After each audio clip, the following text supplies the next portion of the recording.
ओम श्री वेद पुरुषाय नमः। नमस्कार। क्लास नंबर 210 श्रीमद् भगवद गीता जी शंकराचार्य जी के भाष्य के अनुसार आरंभ किया जाता है। ओम श्री सीता रामचंद्राभ्याम नमः। नमो गुरुभ्यः। अथ काल देवता श्री संवत् 2081 श्रावण कृष्ण पक्षः नवमी सोमवारः भरणी नक्षत्रं दक्षिणायनं वर्षा ऋतुः। ओम तत्सत्। श्री शंकराचार्याय गुरवे नमः। वेदा विनाशिनं नित्यं य एनं अजमव्ययम् कथं स पुरुषः पार्थ कं घातयति हन्तिकम्। अध्याय नंबर 2 श्लोक नंबर 21 श्रीमद् भगवद गीता जी गीता प्रेस गोरखपुर की पुस्तक नंबर 10 शंकराचार्य जी के भाष्य के साथ वाली पुस्तक। अच्छा जी, तो कल 2 दिन से हम इस भाष्य को देख रहे हैं और हमने यहाँ देखा है कि इसका जो विषय था वो था कि क्या जो विद्वान है और जो आत्मा है वो एक ही वस्तु है। क्या विद्वान और आत्मा एक हैं या विद्वान और आत्मा भिन्न है। ठीक है, क्या विद्वान अर्थात ज्ञानी आत्मा को जानता है जो उससे भिन्न है, या विद्वान स्वयं अपने ही सत्य को जानता है। तो हमारा उत्तर ये निकला कि विद्वान किसी अन्य को नहीं जानता, विद्वान स्वयं अपने ही सत्य को जानता है। ये कैसे देखा हमने? जैसे स्वप्न का दृष्टांत। ठीक है, तो स्वप्न के दृष्टांत में आप देखते हैं कि आप पहले अपने आप को नहीं जानते। स्वप्न चल रहा है, उसमें आप अज्ञानी हैं। तो हम कहेंगे कौन अज्ञानी है? क्या वो स्वप्न की देह अज्ञानी है या जो स्वप्न का देही है वो अज्ञानी है? तो अज्ञानी अहम प्रत्यय का विषय है, जिसको आप अहम कहते हैं। तो वो अहम कौन है? वो अहम वो है जो इस सारे जगत का आत्मा है। कौन से जगत का? स्वप्न जगत का। इस सारे स्वप्न का जो आत्मा है वो अज्ञानी है। अब ये देखिए, आप कहेंगे ये कैसे हो सकता है? पूरे जगत का भगवान अज्ञानी कैसे हो सकता है? ठीक है, तो भगवान जगत की आत्मा ही भगवान भी है और जीव भी है। तो इसलिए जीव ईश्वर भेद ज्ञान दृष्टि से वो जगत की वो केवल सत्य है, ये ज्ञान दृष्टि है। तो जहाँ ज्ञान दृष्टि है वो भगवत दृष्टि है, जहाँ अज्ञान दृष्टि है वो जीव दृष्टि है। एक ही वस्तु को 2 प्रकार से देखा जा सकता है। इसलिए जो जो उसको देखता जाता है ज्ञान दृष्टि से सत्य को, तो वो भगवत दृष्टि प्राप्त कर लेता है। सत्य दृष्टि ही हमारे यहाँ भगवत दृष्टि है। भगवान इस जगत को कैसे देखते हैं? सत्य देखते हैं। तो सत्य देखते हैं तो उनको क्या दिखता है? उनको दिखता है कि ये सारा स्वप्न एक माया है, उन्हीं से निकला है, उन्हीं में रहता है और उन्हीं में ही लय हो जाता है। ठीक है, तो इसलिए कल हमने ये देखा कि अविक्रिय आत्मा जो है वो सृष्टि के कर्ता, धर्ता और संहर्ता, अर्थात ब्रह्मा, विष्णु और महेश एक ही अविक्रिय आत्मा है। आत्मा में कोई विकार नहीं है। जैसे स्वप्न की आत्मा माने स्वप्न को जो व्याप्त है, व्यापनोति, जो सारे स्वप्न को व्याप्त है। कौन? दृष्टा। स्वप्न क्या है? दृश्यम। तो दृष्टा सत्यम है और पूरा स्वप्न नाम रूप असत्यम है। तो ये सत्यम अविक्रिय, न जायते न म्रियते। ठीक है, और इस अविक्रिय आत्मा को जो जानता है वो अविक्रिय हो जाता है। जो इस अविक्रिय आत्मा को नहीं जानता है वो क्रियावान हो जाता है। बस इतनी सी बात है। ठीक है। इसलिए हमको ये बात समझ में आई कि जो व्यक्ति अपने स्वरूप को जानता है वो अविक्रिय है, जो अपने स्वरूप को नहीं जानता वो विक्रिय है, वो विकार को प्राप्त होता रहता है। ठीक है। इसलिए हमें ये बात समझ में आ गई कि विद्वान ही अविक्रिय आत्मा है और अविद्वान विक्रिय आत्मा है। ठीक है। जो अविद्वान है, जो अज्ञानी है, वो अपने आप को देह देखता है और जो ज्ञानी है वो अपने आप को देह का सत्यम अविक्रिय आत्मा देखता है। ऐसा। अब यहाँ पर हमको एक चीज़ और देखनी है, जो आजकल की भगवत गीता जैसे पढ़ाई जा रही है उसमें एक बहुत बड़ा दोष है। हमें इतना तो दिखा दिया कि सत्य को जानने वाला विद्वान है, अपने सत्य को जानने वाला, अपने सत्य को नहीं जानने वाला अविद्वान अज्ञानी। तो सारी कहानी ज्ञानी और अज्ञानी है, बस इतना ही है। आप ज्ञान प्राप्त कर लो, आप सत्य को जान लिए, सब हो गया। आपने ज्ञान को नहीं प्राप्त किया, आप असत्य में बैठे हैं। ऐसा। इससे क्या होता है, हमें ऐसा लगता है कि जैसे हमें किसी भगवान की आवश्यकता ही नहीं है। एक पुस्तक पढ़नी है और जान लेना है कि अरे मैं तो अविक्रिय आत्मा हूँ। ये तो सब लॉजिक है, ये तो केवल एक देखना है। जैसे साइंस है, साइंस में कोई भगवान नहीं है, केवल वो अपने प्रमाणों से सत्य को देख रहे हैं और कह रहे हैं ये सत्य है, यहाँ कोई भगवान नहीं है। उसी तरह ये भगवत गीता भी ईश्वरहीन हो जाती है। क्यों? क्योंकि वो कहते हैं ईश्वर तो कहीं है ही नहीं, सत्य है और सत्य के अज्ञान है। अज्ञान के कारण हम उसी सत्य को ये प्रपंच देख रहे हैं। तो ईश्वर ने कहाँ कुछ किया? कोई कुछ करने वाला तो है ही नहीं। जब सांप को कोई ईश्वर थोड़ी बना रहे हैं, अज्ञान से वो सांप दिख रहा है और ज्ञान से वो बाधित हो रहा है। इस प्रकार देखने से हमारे अंदर दोष आ जाता है। क्या दोष आ जाता है? हम केवल एक इंडिविजुअल, एक अलग ज्ञानी ही रह जाते हैं, अपनी देह में रहने वाला एक ज्ञानी, जिसको अब इस आत्मा का पता चल गया है। लेकिन वो उस देह के अंदर रहने वाला ज्ञानी ही रहता है। वो पहले देह से अभिमानी अज्ञानी था, अब देह से अभिमानी ज्ञानी हो जाता है। लेकिन देह अभिमान नहीं जाता और उसका बहुत ही विपरीत फल पड़ता है। उसका विपरीत फल ये पड़ता है कि जैसे रावण कौन है? देह अभिमानी। तो वो रावण ही हो जाता है, क्योंकि अब उसके पास आत्मज्ञान भी आ गया, तो वो और भी बड़ा रावण बन जाता है। उसको किसी धर्म की आवश्यकता नहीं पड़ती। वो यही पढ़ाता है कि यहाँ पर कोई धर्म इत्यादि है ही नहीं, यहाँ असत्य है और सत्य है। इसलिए धर्म क्या पालन करना है? स्वप्न के धर्म को पालन करने की क्या आवश्यकता है? स्वप्न को स्वप्न देखते ही वहाँ का काम खत्म। इसलिए जिसने उसको देख लिया है वो बस कैसे जिएगा? चारवाक बन के। जैसे मर्जी आप इस स्वप्न के अंदर जियो, कोई ईश्वर आपको नहीं पकड़ सकता। आप ज्ञानी हैं, आप कर्म के फल से अतीत हैं, क्योंकि आप जो कुछ कर रहे हैं वो तो कोई क्रिया हो ही नहीं रही है। जब कोई क्रिया हो ही नहीं रही है तो कोई पुण्य और पाप भी नहीं है, इसलिए आप पुण्य और पाप से अतीत हैं। आपको ये शरीर चलाना है, आपको जीना है और आराम से जीना है। और ये भगदड़ मची हुई है यहाँ पर इस संसार में, सारे चूहे आपस में लड़ रहे हैं, तो आप क्या करोगे? उसी प्रकार से किसी प्रकार आप शांति से अपने लिए एक जीवन निकालो, धर्म इत्यादि को मत देखो। और जैसे भी वो जीवन जिया जाता है, आपको दूसरों की आवश्यकता है, आपको अपनी पत्नी चाहिए, बच्चे चाहिए, समाज चाहिए, तो उनको किसी भी प्रकार से आप खरीदो और इस संसार में जब तक आप जी रहे हो आराम से रहो और साथ ही साथ सत्य को देखते रहो, सत्य में रहो और असत्य को भोगो।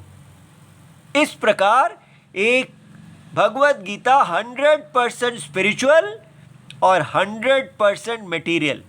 आप 100% राम और 100% रावण, इस तरह का एक कैरेक्टर बाहर निकलता है जो कहता है कि कोई धर्म की आवश्यकता नहीं है, केवल आपने मन में विचार में देखना है। जैसे आप फिजिक्स पढ़ते हैं, ये भगवत गीता भी बिल्कुल वैसा है।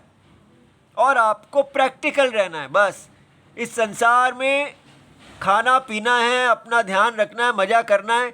आपको एसी चाहिए, आपको कार चाहिए, तो ठीक है, वो जिस प्रकार प्राप्त होती है वैसे प्राप्त करो, ठीक है।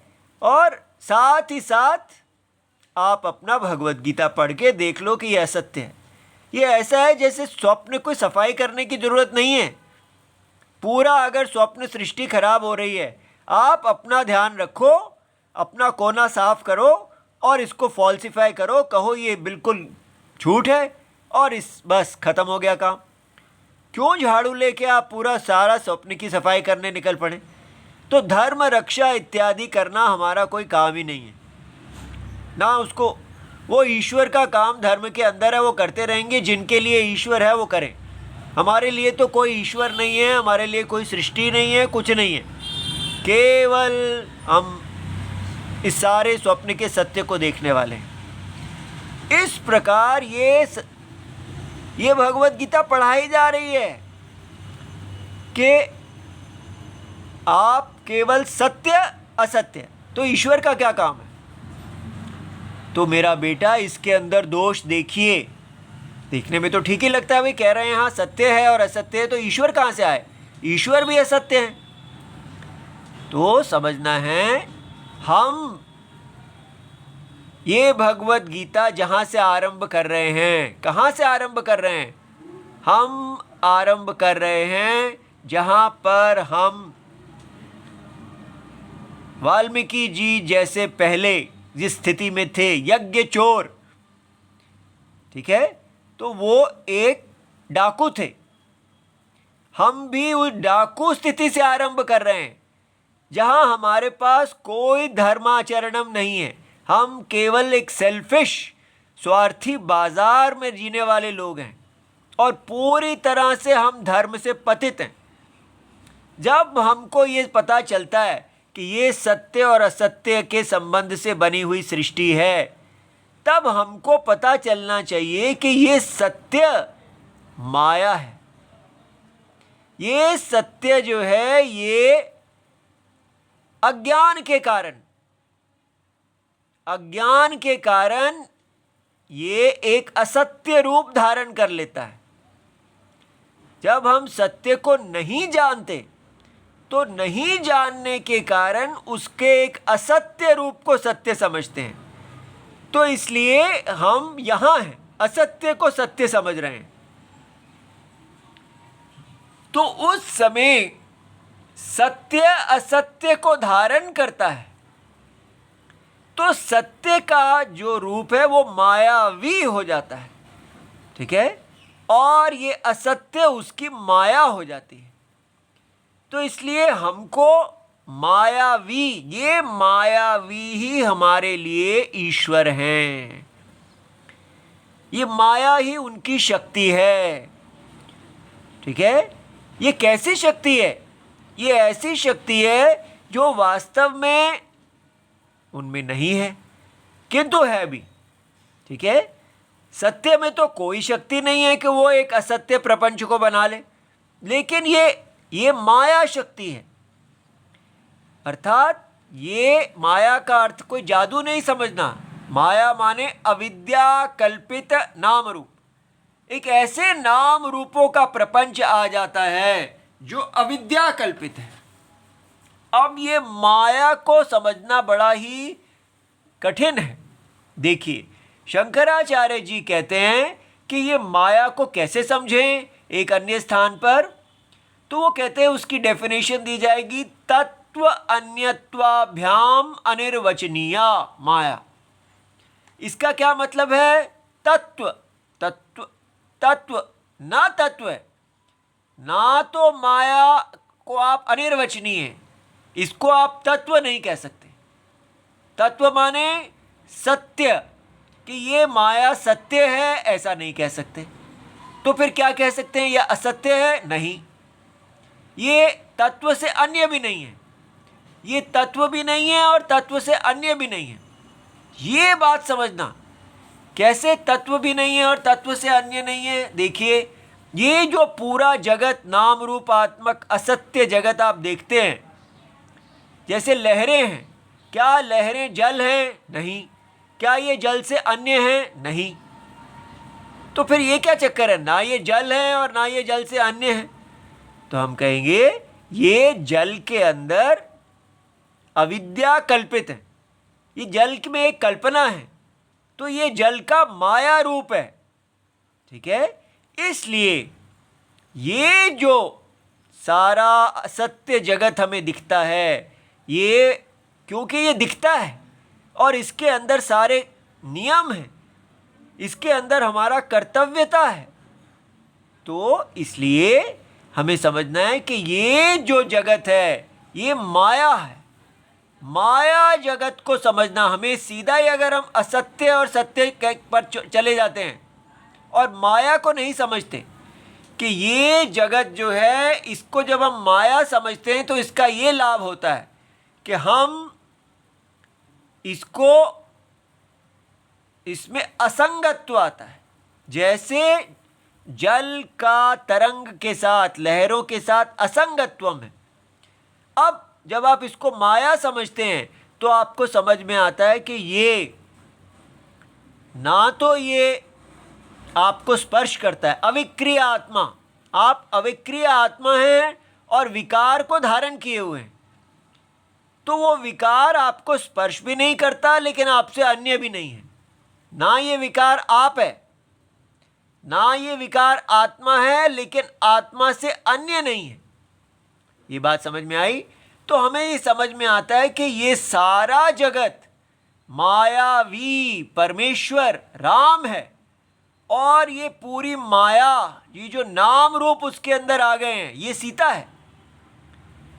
राम सीता, इस प्रकार जब हम इस सारे जगत को सीता राममय देखते हैं और उस सारे जगत के जितने जीव हैं उनकी प्रजा रूप से देखते हैं कि वो सीता राम के मिलने से प्रजा उत्पन्न हुई है, और उन प्रजा के बीच में यज्ञ देखते हैं कि उनके अंदर एक विराट यज्ञ चल रहा है, तब हम उस यज्ञ में अपना स्थान देखते हैं। ये सारा का सारा अगर आपने सत्य असत्य देख के छोड़ दिया और ये देखा ही नहीं, तो आपको क्या होगा? इस यज्ञ ने हमको पवित्र करना है। ये यज्ञ जो है ये हमें धर्म बताएगा।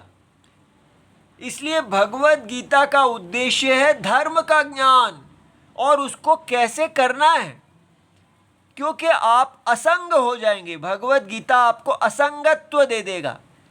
क्या असंगत्व? कि आप अविक्रिय आत्मा हैं, पूरे जगत की अविक्रिय आत्मा इस छोटे से शरीर के अंदर। तो इस शरीर से जो इस यज्ञ में आहुति दी जाएगी, हर व्यक्ति अपने आप को यही देखेगा कि मैं अविक्रिय आत्मा हूँ और इस अविक्रिय आत्मा मैंने एक शरीर पहन रखा है। वो ब्राह्मण शरीर है, क्षत्रिय शरीर है, वैश्य शरीर है, पुरुष शरीर है, स्त्री शरीर है, बच्चा है, जो भी है वर्ण और आश्रम, उसके अनुसार वो अपने यज्ञ का स्थान देखेगा और उस यज्ञ स्थान में असंग भाव से, बिना किसी कर्म के फल की इच्छा से, प्रेम से, भक्ति से, वो पूरी निष्ठा से अपने भगवान की तुष्टि करेगा। ईश्वर तुष्टि अर्थम अहम करिष्ये, मैं जो कुछ ये कर रहा हूँ वो ईश्वर की तुष्टि के लिए है। तो तम अभ्यर्च्य, भगवान को पूरी तरह अर्चना करना, ये जो अर्चना है ये हमारे पाप को क्षय करेगी। अविद्या में ये सब है, सीधा ही अगर आपने कहा यह सब असत, इस पाप को क्षय करने की ज़रूरत ही क्या है जब ये सत्य ही नहीं है, बल्कि और भी कितना भी कर लो तो भी ये तो असत्य है। स्वप्न में किया गया कितना भी पाप हो वो हमें कुछ नहीं करता, ऐसा नहीं सोचना। ये जो लोग ऐसा सोच रहे हैं बस सत्य असत्य कर लिया, तो वो और पापी होते जाते हैं और स्वार्थी होते जाते हैं। क्यों होते जाते हैं? क्योंकि उनको लगता है कि इससे कोई फर्क ही नहीं पड़ता, ये तो सारा स्वप्न है, इसमें कोई अकाउंटेबिलिटी ही नहीं है, हमारे लिए कोई धर्म इत्यादि है ही नहीं, हम उससे ऊपर हैं। तो वो बहुत ही बड़े फिलोसोफर बन जाते हैं। और लोग, जो लोग मंदिर जाते हैं, भगवान को प्रणाम करते हैं, उनके ऊपर हंसते हैं और कहते हैं कि ये लोग अभी, इनको तो भगवान की आवश्यकता है, हमें कोई भगवान की आवश्यकता नहीं है, हम सत्य में स्थित हैं, ठीक है, इसलिए हमें कोई भगवान नहीं चाहिए। भगवत गीता को पढ़ लेने से व्यक्ति सारे धर्मों से, भगवान से, सबसे मुक्त हो जाता है। तो देखिए कहाँ हर जगह खड्डा है, गड्ढा है। ये जो आत्मा है, इस आत्मज्ञान के रास्ते पर चलने के लिए राम जी को गुरु होना चाहिए। इसीलिए आपको बार बार कह रहे हैं कि स्टेप 1 है आपके गुरु ठीक होने चाहिए। अगर आप अकेले ही चल पड़े इस दुनिया पे तो हम गिर जाएंगे। इसलिए सबसे पहले, हे भगवान, ये सारा आपकी माया में हर पग पे माया जो है मोहिनी है। भगवत गीता के अंदर आके भी व्यक्ति इतना बड़ा रावण बन जाता है कि बस ये 2 शब्दों के अंदर ही वो सारी दुनिया देखता है, उसको और कुछ नहीं चाहिए। और जहाँ आप समझ जाइए भगवत गीता को ऐसा जो पढ़ाया जा रहा है, इसका बहुत बड़ा वर्ग है जो केवल ऐसे ही पढ़ा रहा है भगवत गीता, और ये इसकी मार्केट वैल्यू बहुत ज़्यादा है, क्योंकि आप इसको सारे विश्व में इस प्रकार बता सकते हैं। भगवत गीता को फिजिक्स की तरह बता सकते हैं, और आप कह सकते हैं कि देखिए भगवत गीता में कोई भगवान ही नहीं है, हमारा बिल्कुल सेकुलर है भगवत गीता। ऐसे पढ़ाई गई भगवत गीता बिल्कुल नीरस, राक्षस बना देती है। उसके अंदर कोई राम जी के, सीता जी के, हनुमान जी के कोई गुण नहीं आते। वो किसी भी धर्म के प्रति परायण नहीं होता, वो एब्सोल्युटली सेल्फिश, स्वार्थी हो जाता है, ठीक है। इसलिए मेरा बेटा, आपको ध्यान देना है इस अविक्रिय आत्मा को, जो यहाँ इस श्लोक में कहा गया कि जो अविक्रिय आत्मा को जानता है वो अकर्ता हो जाता है। तो इससे कहानी खत्म नहीं हो जाती, यहाँ से कहानी शुरू होती। जो अविक्रिय आत्मा को जानता है वो क्या जानेगा कि ये सारा जगत अविक्रिय आत्मा का ही रूप है। वो अविक्रिय आत्मा की व्याप्ति देखेगा कण कण में, हर रूप में, हर जीव में। तब उसको अपने ऊपर भी थोड़ी दया आएगी कि मैं अपने आप को, जो मेरे द्वारा पाप इत्यादि होते हैं, ठीक है, वो पाप क्यों हुए? क्योंकि मैं अपने अविक्रिय आत्मा को नहीं जानता था, मैं स्वार्थी था, लेकिन उसका कारण अज्ञान था। तो इसलिए ज्ञान की शरण लेने से भगवान की शरण मिल जाती है आपको। और दूसरों के ऊपर भी आप ये समझते हैं कि लोग इतने बुरे, इतने स्वार्थी क्यों हैं? क्योंकि वो अज्ञानी हैं। तो इसलिए कितने भी लोग बुरे हों, आपके हृदय में एक दया भाव रहता है कि वो वास्तव में अविक्रिय आत्मा भगवान सीताराम ही हैं, जो अपने स्वरूप को नहीं जानते हुए इस प्रकार व्यवहार कर रहे हैं। इसलिए सारे जगत को सीताराम और उनकी संतान रूप से एक परमात्मा देखना से, इस दृष्टि मात्र से जो हमें शुद्धि मिलती है, हमारे अंदर से स्वार्थ चला जाता है, हमारे अंदर दया आ जाती है, हमारे अंदर ज्ञान आ जाता है। भगवान राम जी हमें गुरु रूप में मिल जाते हैं और वो अंदर से हमें बताते हैं कि अब हमें क्या करना है और कब क्या नहीं करना, कब हमें क्रोध करना है, कब नहीं करना। क्योंकि कभी हम सोच लेते हैं कि हमें क्रोध करना ही नहीं चाहिए, वो भी ठीक नहीं है, क्योंकि राम जी के लिए कहा गया है कि वो, उनका क्रोध कैसा है, जैसे काल अग्नि सदृशः, काल की अग्नि के समान उनका क्रोध है। लेकिन उनकी क्षमा कैसी है? पृथ्वी के समान उनकी क्षमा है, बिल्कुल विरुद्ध। तो कब हमको पृथ्वी के समान क्षमाशील हो जाना है और कब हमको काल अग्नि के समान क्रोधशील हो जाना है, ये कैसे पता चलेगा? जब हम सीता राम जी में स्थित होंगे। राम जी, सीता राम जी में स्थित होना मतलब क्या? नाम रूप, आपका शरीर और ये आपकी आत्मा, दो ही है। ये दोनों कौन है? सीता राम। सीता राम कैसे? ये राम कौन है? ये अविक्रिय आत्मा है। और ये देह क्या है? उसी अविक्रिय आत्मा की अभिव्यक्ति। ये बात समझ में आई?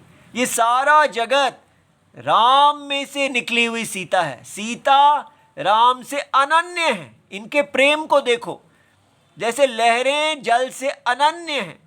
इतना प्रेम है उनके अंदर कि सीता जी कभी भी राम जी से अन्य नहीं होती हैं। ठीक है?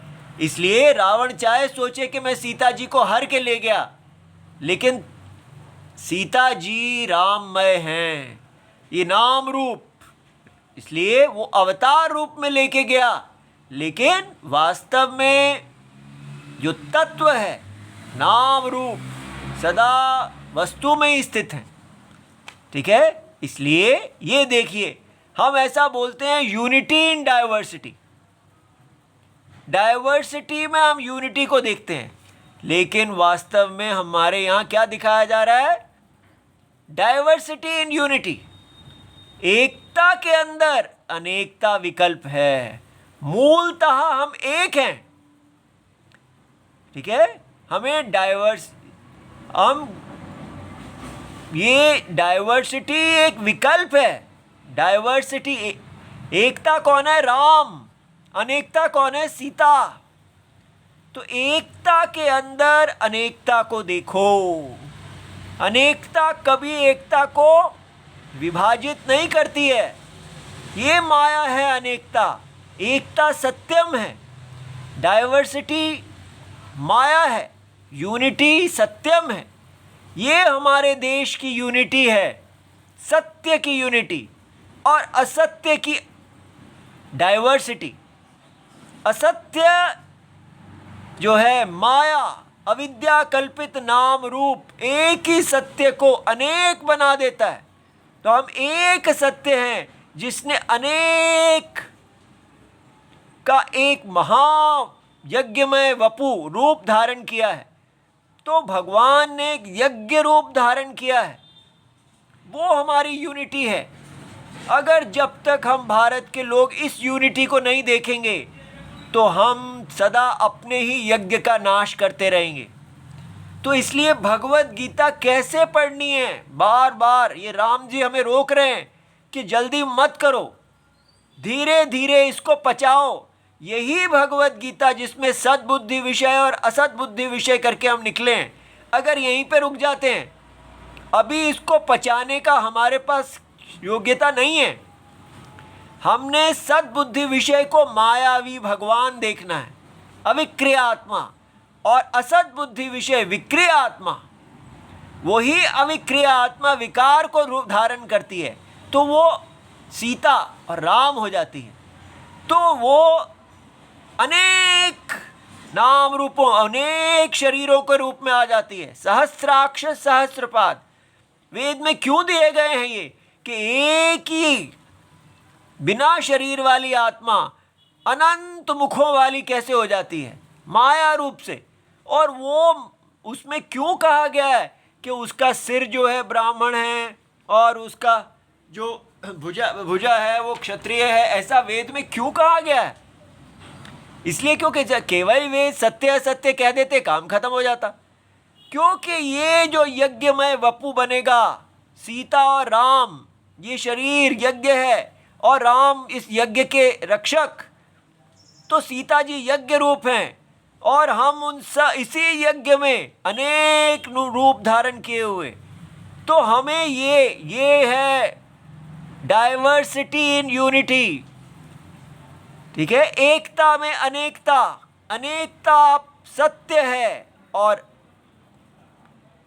जो सत्य क्या है वो एकता है, और अनेकता क्या है? असत्य। सत्य ने असत्य को पहना हुआ है, तभी ये यज्ञ बना है। इस यज्ञ को अवश्य देखना है बेटा, मिस नहीं करना। इस यज्ञ को देखते ही आप इतने प्रसन्न हो जाएंगे, इतने सुखी हो जाएंगे, और ये आपको तुरंत शीघ्रम झटिति सारे मंगलमय गुण प्रदान करने वाला ये यज्ञ है। जब हम अपने आप को इसमें स्थित कर लेंगे, हमें कुछ लेना और देना नहीं, जल्दी जल्दी क्षिप्रम भवति धर्मात्मा, ऐसा भगवत गीता कहेंगे कि जो मेरे यज्ञ में वपु की शरण लेता है वो बड़ी जल्दी धर्मात्मा बन जाता है, वो कितना भी पापी क्यों ना हो। इसलिए ये यज्ञ रूप जो भगवान का है, सदा भगवान सीता राम को देखना सत्य असत्य के साथ। कितने लोग हैं जो सीता राम करते हैं तो लेकिन उनके अंदर सत्य असत्य नहीं है, वो उनको सत्य समझ लेते हैं। तो कैसे देखना है सीता और राम जी को? सत्य अविक्रिय आत्मा, और उस अविक्रिय आत्मा का जो शरीर है वो असत्य माया।